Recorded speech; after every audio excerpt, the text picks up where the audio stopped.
Hi friends, നമ്മളിന്ന് കാസർഗോഡ് സ്റ്റൈലിൽ പാരമീൻ കറി എങ്ങനെ വെക്കലെന്നുള്ളതാണ് നമുക്ക് കാണിച്ചു തരുന്നത്. നമുക്ക് കുറച്ച് പാര ഉണ്ട്. ഈ പാരയെല്ലാം മുറിച്ചെടുക്കണം. പാര മുറിച്ചെടുക്കുന്ന വീഡിയോ എങ്ങനെയാണെന്ന് കാണിച്ചു തരാം. പാരയുടെ തല ആദ്യം മുറിച്ച് പാരയുടെ മുകളിലെ തൊലി ഇങ്ങനെ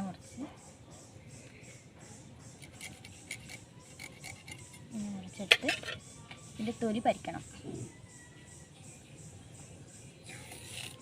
തൊലി പറിച്ചെടുത്ത് ഇങ്ങനെ മുറിച്ചെടുക്കണം. ഇങ്ങനെയാണ് ലാസ്റ്റ് സ്റ്റേജ്. ഇങ്ങനെയാണ് കാണിക്കുക പാരമീൻ മുറിക്കൽ. ഇനി നമുക്ക് എവിടെയുള്ള മീനെല്ലാം മുറിച്ചെന്നെടുക്കാം. ഫ്രണ്ട്സ്, നമ്മൾ മീൻ മുറിച്ചിട്ട് കഴിഞ്ഞു. നമുക്ക് കറിയിലേക്ക് കിടക്കാം. കറി വെക്കൽ എങ്ങനെയാണെന്നുള്ളത് കാണിച്ചു തരാം. അപ്പോൾ നമ്മൾ മീൻ കറി വെക്കാൻ വേണ്ടി മീൻ കറി വെക്കാൻ വേണ്ടി മീൻ മുറിച്ച് കൊണ്ടുവന്നിട്ടുണ്ട്. അതിന് വേണ്ട അരക്കാനുള്ള സാധനങ്ങൾ എന്തെല്ലാം കാണിച്ചു തരാം. കുറച്ച് വറ്റൽമുളകും, പിന്നെ കുറച്ച് കൊത്തമ്പാരി, കുറച്ച് ഇഞ്ചി, കുറച്ച് മഞ്ഞൾ, ഇതെല്ലാം കൂട്ടി നമുക്ക് അരച്ചിട്ട് വരാം. മീൻ കറി വെക്കാനുള്ള അരപ്പ് നമുക്ക് റെഡിയായി. ഇതിലേക്ക് കുറച്ച് ഉപ്പും 2 പച്ചമുളക് ഇട്ടു. അതിന് കൂടെ കുറച്ച് ഉള്ളി, കുറച്ച് മാങ്ങക്കാലം അല്ലേ, അതുകൊണ്ട് കുറച്ച് പച്ചമാങ്ങ ഇട്ടാന്ന് വിചാരിച്ചു മീൻ കറിക്ക്. അങ്ങനെ നമുക്കിത് തീമാക്കാം. അപ്പോൾ നമ്മൾ പാരമീൻ കറി വെക്കാൻ വേണ്ടിയിട്ട് അരച്ച് വെച്ചത് നമുക്ക് തീമാക്കാം. തീമാക്കാം. നമുക്ക് തിളക്കുമ്പോഴത്തേനും നമുക്കിതിന് വേണ്ട ലാസ്റ്റ് ചേർക്കുന്ന തേങ്ങ നമുക്ക് ചിരവി വെക്കാം.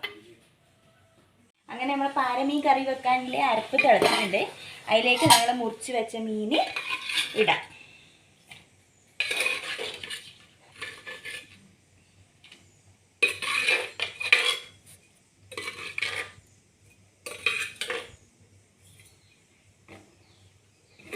ഒന്ന് ജസ്റ്റ് ഇളക്കി കൊടുക്കാം കേട്ടോ. ഓക്കെ, അങ്ങനെ മീനിട്ട് നമ്മൾ അരപ്പ് തിളക്കുമ്പോൾ മീൻ വേവാറാകുമ്പോൾ അടുത്ത വീഡിയോ കാണിച്ചു തരാം.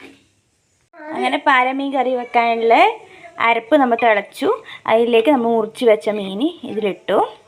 ഇനി മീൻ വേവുന്നവരെ നമുക്ക് കാത്തിക്കാം. അപ്പോൾ നമ്മൾ മീൻ കറിയിലേക്ക് നമ്മൾ ചിരകി വെച്ച് തേങ്ങ ഇട്ട് കൊടുക്കാം.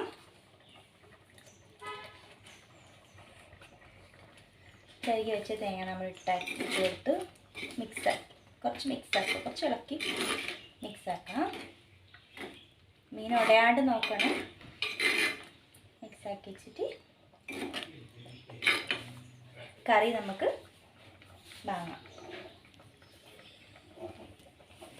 അതിന് മുമ്പ് ഒരു ചെറിയ ടിപ്പും കൂടി ഉണ്ട്. കുറച്ച് എണ്ണയും കൂടി മുകളിലേക്ക് കൂടെ നമുക്ക് തൂവി കൊടുക്കാം. എണ്ണ കുറച്ച് തൂവി കൊടുക്കാം.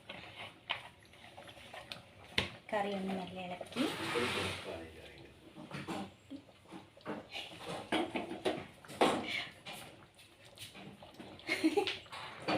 ഗ്യാസ് ഓഫാക്കാം. വേറെ പാത്രത്തിലേക്ക് മാറ്റാം. നമ്മൾ ഫ്രഷായ പാരമീൻ കറി റെഡി.